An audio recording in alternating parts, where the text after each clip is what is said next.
পৃথিবীতে শয়তান সবচেয়ে বেশি ভয় করে বানি আদমের ভেতরে ওই সমস্ত মানুষদেরকে। তারা কারা? যারা আযান হবার পরে মসজিদে গিয়ে আমার আল্লাহর জন্য সেজদা করে। পৃথিবীতে মানুষ যখন সেজদা করে সবচেয়ে বেশি খুশি হয়ে যান আল্লাহ, আর সবচেয়ে বেশি নারাজ হয়ে যায় শয়তান। কে বলেন? কারণ হযরতে আদমকে যখন আল্লাহ বানিয়ে ফেললেন, সব ফেরেশতাদেরকে আল্লাহ আদেশ দিলেন সবাই মিলে আমার আদমরে সিজদা করো। সেই সময় সবাই ফেরেশতারা সিজদা করলেও ইবলিস সিজদা করেনি। আল্লাহ যখন কারণ জানতে চাইলেন, কিরে সিজদা করলি না কেন? ওই সময় ইবলিস যুক্তি খাড়া করলেন, قال أنا خير منه خلقتني من نار وخلقته من طين। আল্লাহু আকবার। ইবলিস যুক্তি খাড়া করলেন, আল্লাহ আমি আদম থেকে শ্রেষ্ঠ। আদমরে বানিয়েছেন মাটি দ্বারা আর আমারে বানিয়েছেন আগুন দ্বারা, অতএব ওর থেকে আমি উত্তম শ্রেষ্ঠ। প্রাণপ্রিয় নৌকাবাসী, এই জন্য শয়তান সবচেয়ে বেশি বানি আদমকে ভয় পায়। বানি আদম যখন নামাজের ভিতরে সেজদায় পড়ে যায়, ১৫০০ বছর পূর্বে আল্লাহ সেজদার ব্যাপারে নিজেই বার্তা দিয়েছেন। আপনি সূরা আলাকের শেষ নাম্বার আয়াত দেখবেন, আল্লাহ তাআলা নিজেই বলছেন ওয়াসজুদ ওয়াক্তারিফ, বান্দা সেজদা দাও, আমার নিকটবর্তী হও। পৃথিবীতে কেউ যদি আল্লাহর নিকটবর্তী কাছাকাছি হতে চায়, সেজদার বিকল্প নেই। আপনি যদি আল্লাহর নিকটবর্তী হতে চান, আপনাকে সেজদা করাই লাগবে। বানি আদম যখন সেজদায় পড়ে যায়, আল্লাহ আর বানি আদমের ভেতরে কোনো হিসাব, কোনো পর্দা, কোনো তফাৎ থাকে না। আল্লাহ এবং বানি আদম একাকার হয়ে যায়।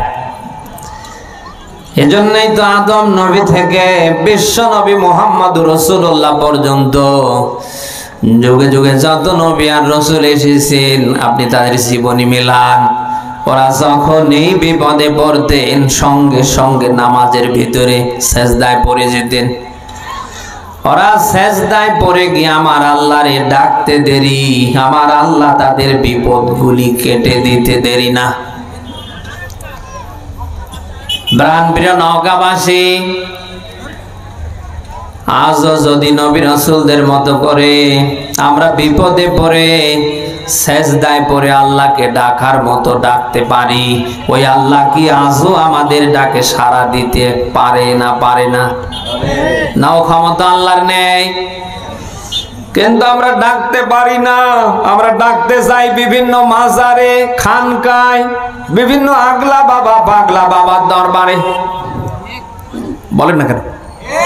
না, এরকম মানুষ এই নওগাঁ, রাজশাহী এর আশেপাশে নেই। নামাজের কোনো খবর নেই, এক ওয়াক্ত নামাজ পড়ে না, জুমাটা পর্যন্ত পড়তে চায় না। নামাজের কথা বললে আরো ফতোয়াবাজি করে, হুজুর নামাজ না পড়লে কি হবে, ঈমান ফাঁকাস। নেই এরকম মানুষ এই দেশে? সপ্তাহ চলে যায়, মাস চলে যায়, বছর চলে যায়, একটা সিজদা দিতে চায় না। অথচ আগলা বাবা পাগলা বাবা মাজার খানকা ছাড়া কিচ্ছু বোঝে না। আরে ভাই, ওই মাজার, ওই খানকা, ওই মারা মানুষ আপনারে কি দেবে? আপনার যদি কোনো কিছুর প্রয়োজন হয় দিতে পারে। বলেন কে পারে? আজ অনেক মানুষকে আমরা দেখতে পাই বারে বারে ছেলে হয় মেয়ে হয় না জন্য বাবার দরবারে যায়, বারে বারে মেয়ে হয় ছেলে হয় না জন্য বিভিন্ন হুজুরের কাছে পানি পড়া খায়। কোন মাজার, কোন খানকা, কোন বাবা, কোন হুজুরের বাবার ক্ষমতা আছে সে ছেলের বদলে মেয়ে দিতে পারে? বলেন।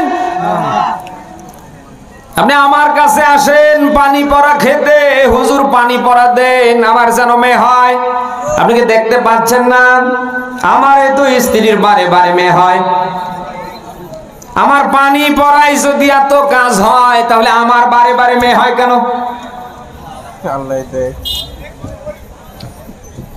তাহলে ছেলে দিতে পারে, মেয়ে দিতে পারে। বলেন বলেন। সরাই সরা 42 নাম্বার সরার 25 নাম্বার পারা 50 নাম্বার দুইটা আয়াতে পাবেন। ইয়াহাবু লিমান ইয়াশাউ ইনাথাও ওয়া ইয়াহাবু লিমান ইয়াশাউ যুকুর। বলেন আল্লাহু আকবার। আল্লাহ তাআলা বলেন, আমি যাকে ইচ্ছা তাকে কন্যা সন্তান দিই, যাকে ইচ্ছা তাকে পুত্র সন্তান দিই।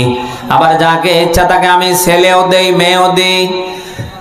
আবার যাকে ইচ্ছা আমি ছেলেও দিই না, মেয়েও দিই না, আমি আল্লাহ বন্ধা করি।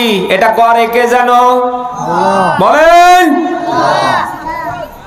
অতএব যদি আপনি ছেলে পেতে চান, আপনি যদি মেয়ে পেতে চান, আপনাকে কেবলমাত্র একজনের শরণাপন্ন হওয়া লাগবে।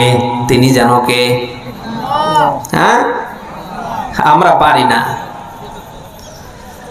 প্রাণপ্রিয় নওগাঁবাসী, আমি যে কথাই ছিলাম, শয়তান দুনিয়ার কোনো খারাপ জায়গায় থাকে না, ও কিয়ামত পর্যন্ত থাকবে না। ও শুধুমাত্র থাকবে ভালো ভালো জায়গায়। কথা কি শুনতিস?